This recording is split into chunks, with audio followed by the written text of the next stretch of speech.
10th తర్వాత ఎలాంటి board చూస్ చేసుకోవాలి? పిల్లలు మరికొంతమంది సీబీఎస్ఈ అంటారు. తెలియకుండానే ఐసీఎస్ఈ ఇలా జాయిన్ అవుతూ ఉంటాము. స్టేట్ బోర్డ్ అని చెప్పేసి ఇలా చూస్ చేసుకోవాలి. ఎలాంటి మేము చూస్ చేసుకోవాలని చెప్పేసి పేరెంట్స్ అడిగారన్నమాట. సో మీరు ఎలాంటి సలహా ఇస్తారు పేరెంట్స్‌కి? సాధిక చాలా మంచి క్వశ్చన్ ఇది. ఎందుకంటే ఇప్పుడు ప్రస్తుతం చాలా మంది పేరెంట్స్ రోజు మన దగ్గరకు వస్తున్నటువంటి వాళ్ళు కూడా మొట్టమొదట అడిగేటువంటి క్వశ్చన్ ఇదే.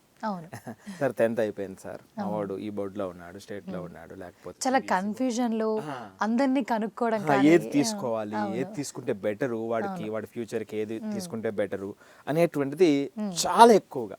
కరెక్ట్. లేదు 10th అయినటువంటి ప్రతి పేరెంట్కి వచ్చేటువంటి మొట్టమొదటి క్వశ్చన్ కూడా ఇదే. కరెక్ట్. అవును.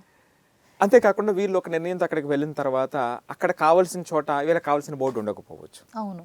వీళ్ళు సిబిఎస్ఈ అనుకుని ఉండొచ్చు, అక్కడ స్టేట్ బోర్డు ఉండొచ్చు. కరెక్ట్. వీళ్ళు స్టేట్ బోర్డు అనుకుని వెళ్ళి ఉండొచ్చు, అక్కడ సిబిఎస్ఈ ఉండొచ్చు. చాలా ఫేజ్ అవుతూ ఉంటాయి సార్ మెల్లిమెల్లిగా. అసలు దీనికి సంబంధించి దీని పాత్ర ఎంతవరకు ఉంటుంది, దీన్ని ఏ విధంగా శ్రద్ధ తీసుకోవాలి, ఎటువంటి నిర్ణయం తీసుకోవాలి ఫైనల్ గా అనేటువంటి దాన్ని ఒకసారి చూద్దాం. నేను ఏ బోర్డు అనేటువంటి దానికన్నా ముందు సహజంగా పేరెంట్స్ చేసేటువంటి ఒక 5 తప్పులు నేను చెప్తా. Okay sir. సో దట్ ప్రతి ఒక్కరికి అర్థమైపోతుంది. సో నేను ఈ రకంగా ఆలోచించకూడదు, నిర్ణయం తీసుకునేటప్పుడు ఈ నిర్ణయాన్ని నేను తీసుకోకూడదు అనేటువంటిది అర్థమవుతుంది.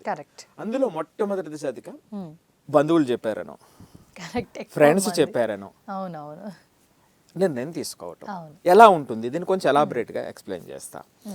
మా ఫ్రెండ్ అబ్బాయి సిబిఎస్ఈలో జాయిన్ అయ్యాడు 10th అయిన తర్వాత, వాడికి జేఈలో ర్యాంక్ వచ్చింది. లేదా మన చుట్టాల అమ్మాయి నీట్లో జాయిన్ అయ్యింది, రైట్, సో సీట్ వచ్చింది స్టేట్ బోర్డులో అని వీళ్ళు ఆ జరిగినటువంటి సిచ్యువేషన్, అంటే వాళ్ళకి తెలిసినటువంటి వాళ్ళలో జరిగినటువంటి సిచ్యువేషన్ని తీసుకుంటారు. ఏమిటి సార్ తీసుకోకూడదా, మనకు తెలిసిన వాడిని జరిగినటువంటి ఖచ్చితంగా చర్చించాలి, దాని గురించి ఆలోచించాలి, అందులో ఏమాత్రం తప్పు లేదు. కానీ అది మన పిల్లలకు ఉపయోగపడుతుందా లేదా అనేది చూడాలి. మన పిల్లల స్టైల్ ఎట్లా ఉంది,